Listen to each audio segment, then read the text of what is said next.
लगता है हमको गिनती चालू कर देना चाहिए। अरे एक मिनट, इतनी जल्दी क्या गिनती चालू कर देनी चाहिए? एक मिनट रुको भाई। सॉरी जेठालाल। 1। अरे पापा कोशिश कीजिए, आपको पक्का याद आ जाएगा। 2। कोशिश करो जेठालाल। टप्पू के पापा, आपने मेरे लिए कविता लिखी है तो मुझे देखिए। 3। देखते रहिए। 4। अब आंखें बंद कीजिए। 5। कविता लिखते वक्त आपने मुझे जैसे याद किया था, फिर से अभी वैसे ही याद कीजिए। 6। आपको जल्दी से कविता याद आ जाएगी। याद कीजिए। 7। कीजिए, याद कीजिए। 8। 9। एक मिनट, याद आ गई। पूरी की पूरी कविता याद आ गई अय्यर भाई। याद आ गई। बैठ जाइए, टप्पू चला आ जा इधर। बैंड बजा, आ जाओ, बजाओ। सुनाता हूँ अय्यर भाई, बैठिए, सुनाता हूँ। शुरू करो। सुनिए।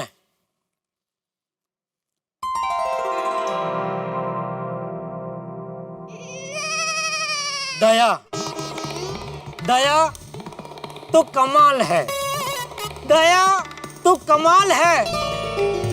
दिखती है भोली पर करती धमाल है।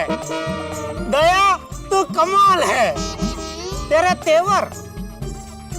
तेवर तली हुई काठियावाड़ी मिर्ची से भी तीखे लगते हैं।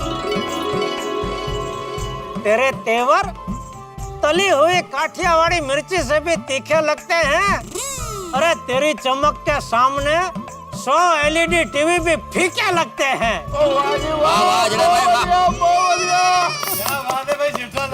जलेबी जैसी सीधी है तू, मैं फाफड़ा जैसा टेढ़ा। जलेबी जैसी सीधी है तू, मैं फाफड़ा जैसा टेढ़ा। बस ऐसे ही हो जाएगा पार जीवन का बेड़ा। क्या बात है। आदर्श पत्नी, आदर्श माँ, आदर्श बहू हो तुम। आदर्श पत्नी, आदर्श माँ, आदर्श बहू हो तुम। एक लेडीज के रूप में सुपरमैन हो तुम। देख कितना मेहरबान है मुझ पे ऊपर वाला। देख कितना मेहरबान है मुझ पे ऊपर वाला। 1+1 की स्कीम में मिला है सुंदर जैसा साला। देख कितना मेहरबान है मुझ पे ऊपर वाला। 1+1 की स्कीम में मिला है सुंदर जैसा साला। और दुनिया में, पूरी दुनिया में किसी के पास नहीं ऐसी उपलब्धि मेरे पास है। दुनिया में किसी के पास नहीं ऐसी उपलब्धि मेरे पास है, जो देखने कभी नहीं मिलती। ऐसी जीवदया माँ मेरी सास है।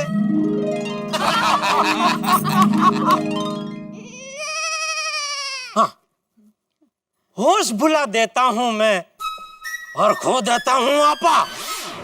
होश भुला देता हूँ मैं और खो देता हूँ आपा। जब बालकनी में आके तू जोर से चिल्लाती है, ए टप्पू के पापा।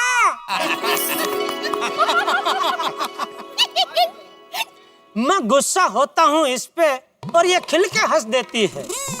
मैं गुस्सा होता हूँ तुझ पे और तू खिल के हंस देती है। माँ कसम दया, तेरी एक हंसी मेरे सारे दुख हर लेती है। बाबा क्या बात है, तेरी एक हंसी मेरे सारे दुख हर लेती है। मैं राजा, तू रानी और टप्पू हमारा राजकुमार। मैं राजा, तू रानी और टप्पू हमारा राजकुमार। बस एक तू ही है मेरे पूरे जीवन का आधार। क्या बात है जड़ा भाई, वाह। थोड़ी सी तू होशियार है, दीवानी है थोड़ी।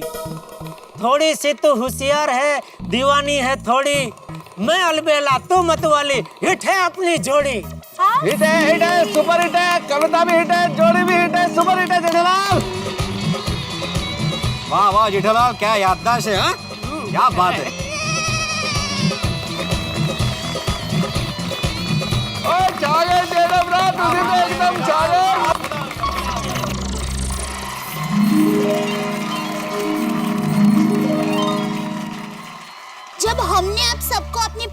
कविता लिखने के लिए कहा था तब हमें सच में ऐसा लगा था कि आप ऐसे 4-5 लाइन लिख लेंगे। पर आप सब लोगों ने तो इतनी अच्छी कविताएं लिखी है। आप सबको हम सब की तरफ से सलाम है। Thank you thank you thank you thank you, thank you. और आप लोगों की सुंदर कविताओं के लिए हम आप लोगों को एक अवार्ड देना चाहते हैं।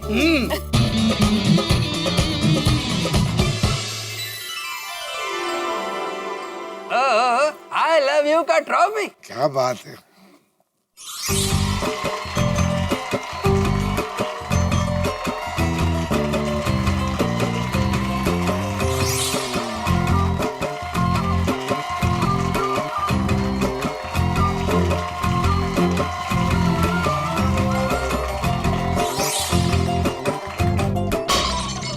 जेठालाल, तुम्हारी कविता सुनने के बाद मेरा जी करता है सिर्फ तुम्हारे लिए नहीं, मेरे तमाम दोस्तों के लिए मैं जोरदार तालियां बजाऊं। और मुझे लगता है कि मैं आप लोगों को कविता लिखना सिखा रहा था, लेकिन आज मुझे महसूस होता है कि आप लोगों से भी मुझे कुछ सीखना चाहिए।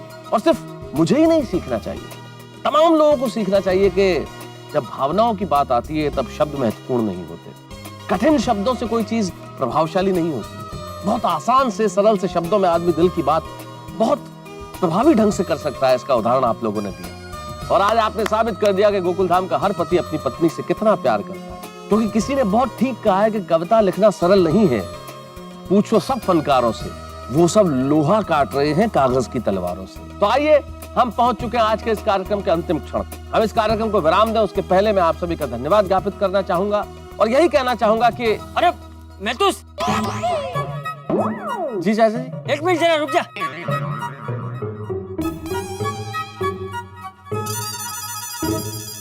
किसी को ऐतराज ना हो तो मैं भी एक कविता सुनाना चाहता हूँ। अरे वाह चाचा जी, कैसी बातें कर रहे हैं चाचा जी, ये तो हमारे लिए बड़ी खुशी की बात होगी। अगर चंपक चाचा जी यहाँ आके कविताएं सुनाएंगे तो वो सिर्फ कविता नहीं होगी, हम सबके लिए आशीर्वाद भी होगा। आइए चंपक चाचा जी।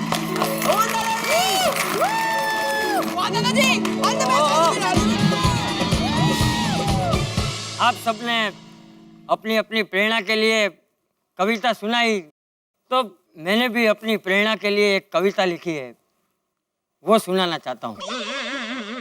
मेरी प्रेरणा जेठिया की माँ। जेठिया की माँ, कुछ ऐसी हालत मेरी तेरे बाद है कि कोई फरियाद नहीं, सिर्फ तेरी याद है। तुझे याद है? याद है जब खेतों की गर्म मिट्टी पर खुले पैर 2 मील चलकर तू मेरे लिए खाना लाया करती थी। तेरी बनाई सूखी रोटी में असली सुख था, जिसकी वजह से मैं आज भी सुखी। उसमें तेरे हाथों की खुशबू थी। वो रोटी तो आज नहीं है, लेकिन वो खुशबू आज भी है। बस तुझसे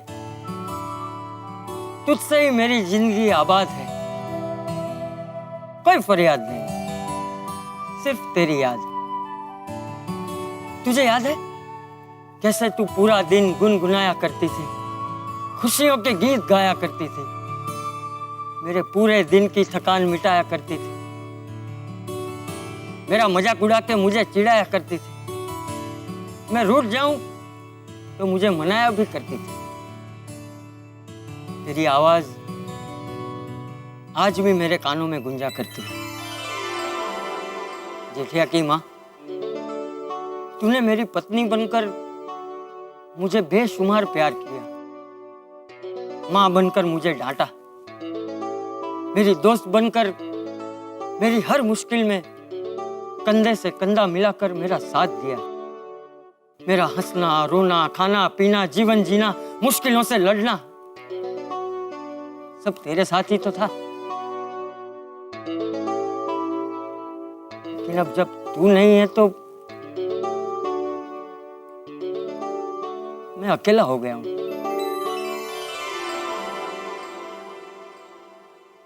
जेठिया की माँ,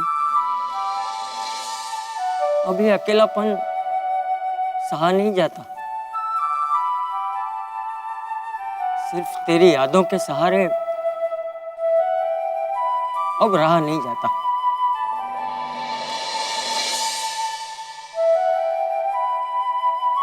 जेठिया, टप्पू, बेटी जैसी बहू ने मेरे सूनेपन को आनंद से भर दिया है, अपने घर को सपनों का घर किया है, मुझे सुख ही सुख दिया है। लेकिन फिर भी कभी कभी मुझे ये ख्याल आता है कि काश काश जेठिया की माँ इस सुख को बांटने के लिए तू मेरे साथ होती, मेरे पास होती।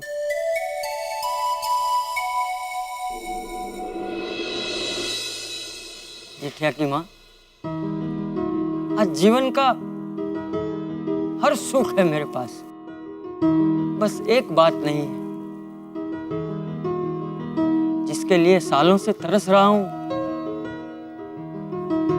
वो तेरा साथ नहीं है। जी करता है तेरे पास। बापूजी,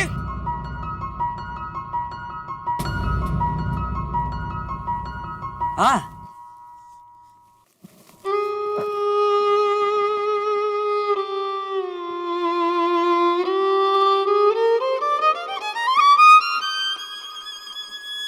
अरे जेठिया, अरे जेठिया क्या हुआ जेठिया?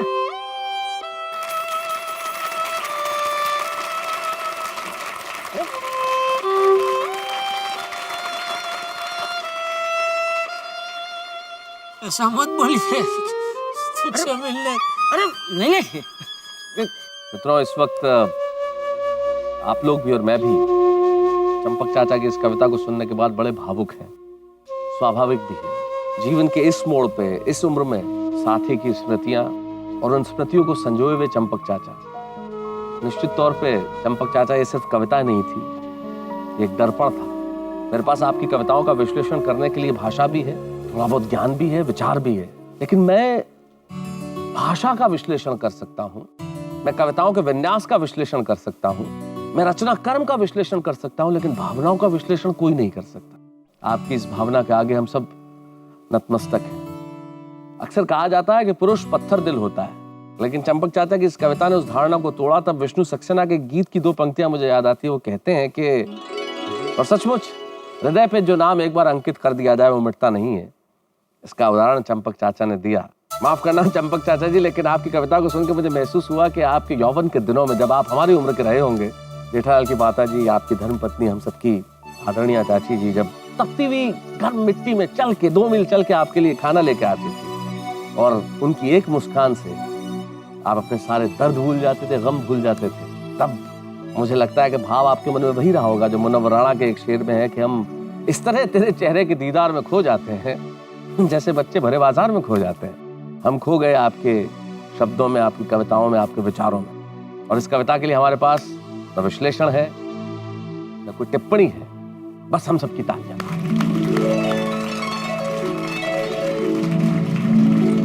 अरे चलो भाई चलो, विंटर पार्टी आगे बढ़ाते हैं, चलो चलो। जी जी चाचा जी, आप बिल्कुल सही कह रहे हैं। और भाई खुशियां मनाने का वक्त है, सिर्फ विंटर पार्टी के लिए या वैलेंटाइंस डे के लिए नहीं, इस चीज के लिए भी कि मेरे तमाम दोस्त इस परीक्षा में पास ही नहीं हो गए, बल्कि अव्वल नंबर से पास हो गए। क्या कविता है, सुनाइए। हाँ, इस बार तो सारे पति परीक्षा में पास हो गए, लेकिन अगली बार परीक्षा होगी सारी पत्नियों की। हाँ, सारी पत्नियों को हम पतियों के लिए कविता लिखनी होगी। बोलो मंजूर है? बोलिए बोलिए, बोलना पड़ेगा भाई। Okay, yes of course.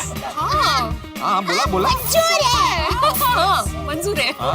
और पिड़ो, और वो जब प्रोग्राम करेंगे तब करेंगे, और अभी तो विंटर पार्टी का मजा लेंगे। एक मिनट, आप सबके लिए एक और सरप्राइज बाकी है।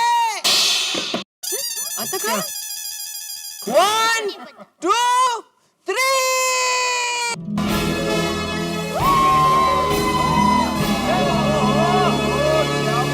पापा, थैंक यू। Thank you. क्यों? कविता के लिए। सच कहूँ तो एक पल के लिए मुझे ऐसा लगा कि आप मेरे लिए कविता नहीं लिख पाए हैं, लेकिन आपने जो कविता सुनाई वो क्या?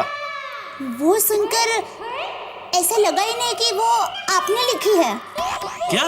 मतलब वो कविता इतनी इतनी इतनी अच्छी थी कि मैं सपने में भी नहीं सोच सकती कि आप मेरे लिए इतनी सुंदर कविता लिख सकते हैं। सच कहूं दया, असल में वो कविता मैंने नहीं लिखी है। मतलब ये कविता तूने लिखी है। मैंने? क्योंकि मैं तो बस अपनी आंखें बंद करके दिल में तेरी तस्वीर को सजा के उसे देखता रहा, और देखते ही देखते पता ही नहीं चला कब मेरे हाथ की कलम चलने लगी और कब अपने आप कविता बन गई। सच में दया, तू कमाल है। मैं कमल नहीं हूँ, कमल तो आप हैं। मैं?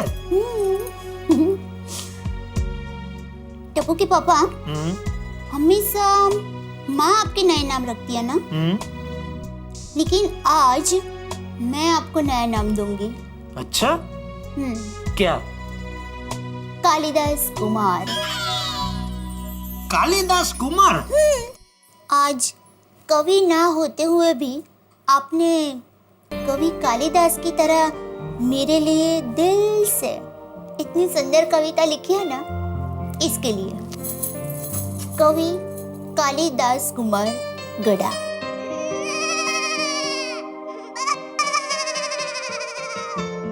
दया, दिल करता है तू बस मुझे ऐसे ही नए नए नाम देती रहे और मैं तेरे लिए ऐसे ही नई नई कविताएं लिखता रहूं, तुझे सुनाता रहूं और गाता रहूं। कितना अच्छा लगता है जब आप अपनी पत्नी के उठने से पहले सुबह उठ जाएं, उसके लिए चाय बनाएं और अपने हाथों से उसे चाय पिलाएं। कितना अच्छा लगता है कभी कभी उसे फूल ला के दें। कितना अच्छा लगता है उसके लिए खूबसूरत सी कविता लिखें और उसे सुनाएं। असल में ये जो छोटी छोटी खुशियां हैं, यही जिंदगी को खूबसूरत बनाती है, जिंदगी में रंग भरती है। और तारक मेहता का उल्टा चश्मा में इन्हीं छोटी छोटी खुशियों को ढूंढते हुए हम मनोरंजन आपके लिए लेके आते हैं। ऐसी ही खुशियों भरे किसी नई कहानी में हम आपसे मिलेंगे और आप कहेंगे भाई वाह, मजा आ गया। और आप मेरे साथ, मुझे कहने की जरूरत नहीं पड़ेगी, और देखते रहेंगे तारक मेहता का उल्टा चश्मा। For more updates, subscribe to our channel, click the show links and enjoy watching the videos.